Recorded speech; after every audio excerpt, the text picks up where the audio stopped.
the 1938 German Grand Prix. What's this Englishman doing here? Why do we need him? What's he doing in our cars? He's an incomer. He's a foreigner. Dick was very soon in third place and then moved up into second behind fellow teammate Hermann Lang. But when Lang called into the pits, Dick took the lead. When Dick stopped for a tyre change, von Brauchitsch took over the lead. Von Brauchitsch had been the fastest in practice and favourite to win. Drivers raced to team instructions, and Dick was expected to follow the senior drivers. Dick was an Englishman in a team that had to deliver a German victory. And now von Brauchitsch was destined to win. The perfect victory. From a military family, von Brauchitsch had all the credentials. His uncle had just been appointed army commander-in-chief by Hitler. There was no way that Brauch was not going to win the 1938 German Grand Prix until he came in for a refuelling stop. On lap 16, von Brauchitsch pulled into the pits and Dick pulled in close behind him. But then von Brauchitsch's car caught fire. Dick waited. And you see him react to the fire ahead, and then you see a different reaction come across his face. And the different reaction is, I could win this. And he gestures, get me started, get me out. And they restart his car, and he pulls out and goes past Brauchitsch and goes off into the lead.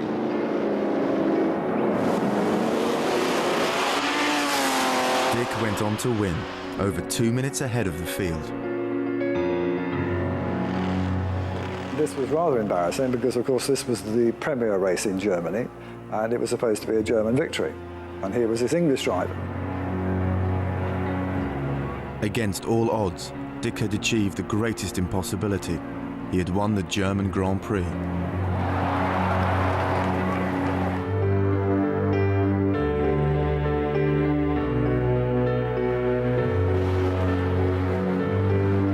As Europe began to fall apart, Dick's romance with Erika blossomed.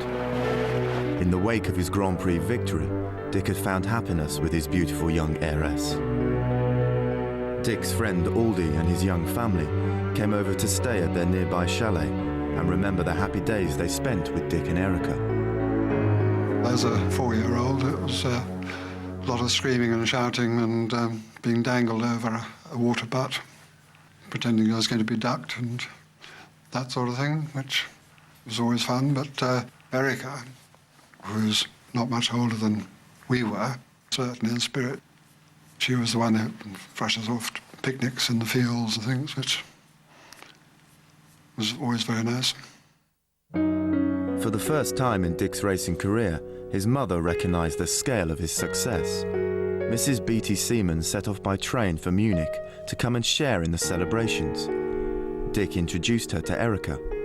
She met Erika and understandably was bowled over by her because clearly Erika was charismatic and gorgeous and charming and lovely. And initially Mrs. Seaman was clearly enchanted. Mrs. B.T. Seaman was further bowled over when she was taken to see the weekly newsreel at the cinema showing her son's victory. I think she was overwhelmed by the experience of sitting in a German picture house and watching the German audience's reaction to the German newsreel showing Der Engländer winning the German Grand Prix, and she was just immensely proud of him. But the images of an all-powerful new Germany confirmed to Dick's mother all her worst fears. Her son was driving for a country heading for war. When she learned that Dick was in love with Erika and wanted to become engaged, her attitude to Erika changed.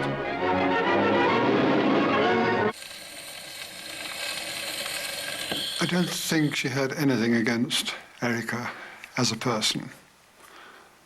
I think it was more a hangover from the First World War and the conflict and knowing people being killed and thinking that if another war came, have an Englishman married to a German, it would cause divided loyalties and possibly some stress. But probably she was just too strict in her thinking. When Mrs. B.T. Seaman had returned to London, Dick asked Erica to marry him. Her family were delighted. Dick's mother did everything to stop it taking place. She realised that here was someone else who was going to keep him away from her. And she became very antagonistic towards Erica, and it all became really unpleasant.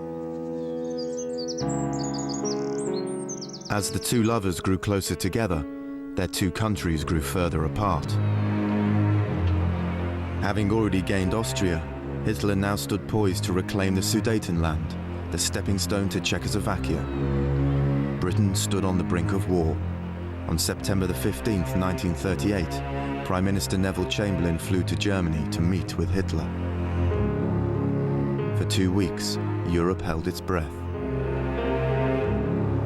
In the middle of this crisis, Dick and Erica officially announced their engagement in London. Unwelcome at Dick's mother's house, they celebrated with the Aldingtons.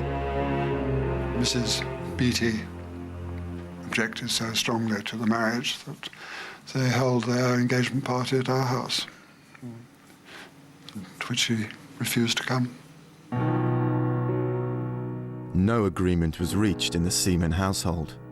Dick's mother opposed his marriage and made it clear that she never wanted to see Erica in her house ever again.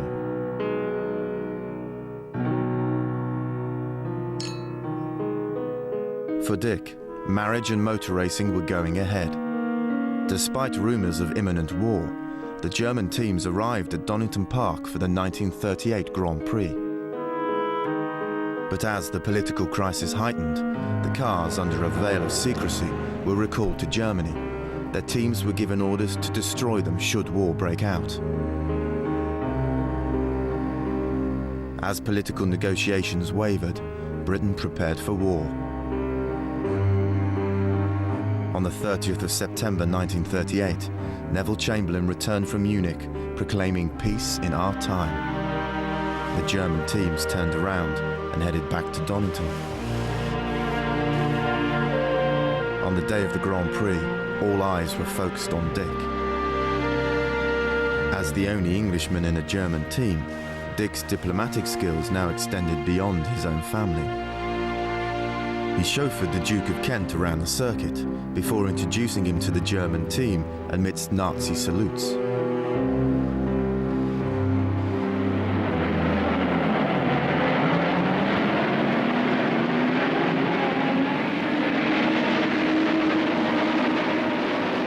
Facing such weak competition, the race was another battle between the German teams. Dick spun off the track and lost valuable time, but he clawed his way back, finishing third. He was awarded the British Racing Drivers Club Gold Star for winning the German Grand Prix. There was no praise from his mother, just an ultimatum.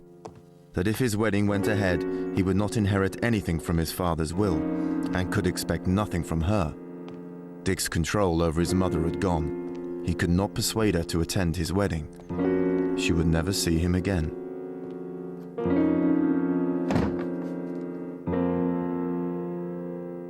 Dick and Erica were married at Caxton Hall Registry Office in London on December the 7th, 1938. The event was celebrated without Mrs. B.T. Seaman. After their reception, they left for Germany to their new chalet, a wedding present from Erica's parents. Dick had a new contract for 1939, but when there were only 3 cars available, he was the reserve driver. The Daimler-Benz management, possibly with an eye on the political situation, were not giving Dick drives. He wasn't getting out in the car, and when he did get out in the car, it wasn't very good. Nazi discrimination could prevent him from racing. Dick was beginning to wonder if he should leave Germany.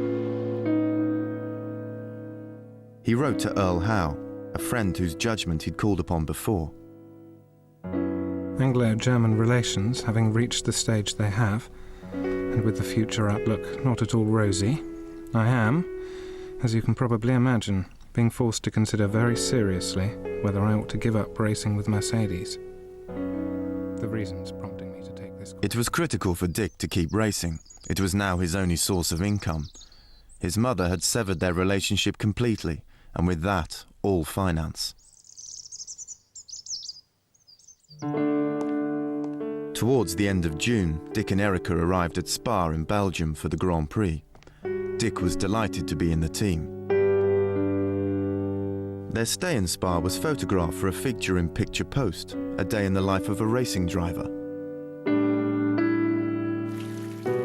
June the 25th, the day of the Grand Prix, was cloudy and wet. Dick appeared relaxed before the picture post photographer. He had much to feel relaxed about. He'd achieved everything he'd always wanted. But there was a price. Driving for the fatherland was becoming untenable. The clouds that surrounded him spelled danger.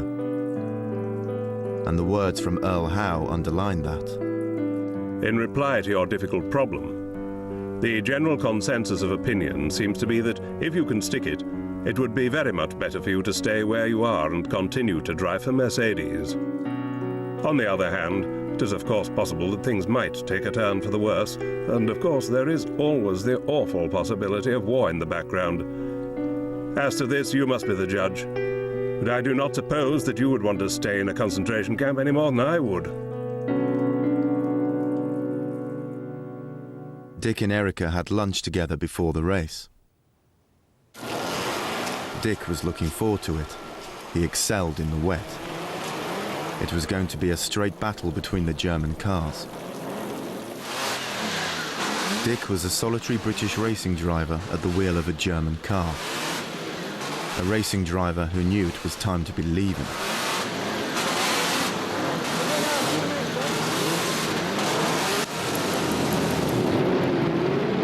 The rain was now heavy, and the spray made overtaking hazardous. Long straights, very, very fast curves, tree-lined almost everywhere. Very, very fast circuit. That 1939 Belgian Grand Prix saw the skies completely leaden with endless torrential rain. And the road was in a very, very slippery state. Dick had been in the second row on the grid. He was soon in 5th place, and by lap 8, he was up to 4th. Caracciola, the most senior driver, was revered as the rain master for his skills in the wet. These conditions suited him, and he took the lead. But Dick was very soon behind him in 2nd place. Then, 1 lap later, the rain master spun off the wet track. He was out of the race. Now Dick took the lead. He was just going faster and faster and faster. And he was doing it better, more effectively, more efficiently and faster than any man in the world.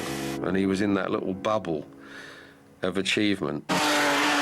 Here was another Grand Prix for the taking, just laps away, and he was determined to win. He had always been determined from his earliest days. He had fought his family's expectations.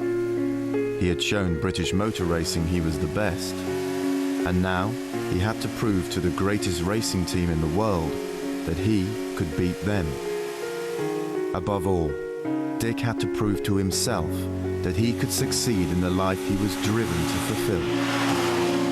And then it all went horribly wrong. And he just pushed too hard, too long. Just 1 lap too many.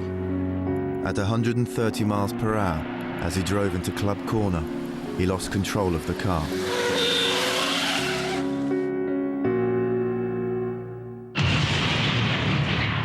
The car hit the trees, effectively broke in 2 around the tree, ruptured the fuel system in the car, which gushed fuel laden with acetone into the cockpit, and it ignited.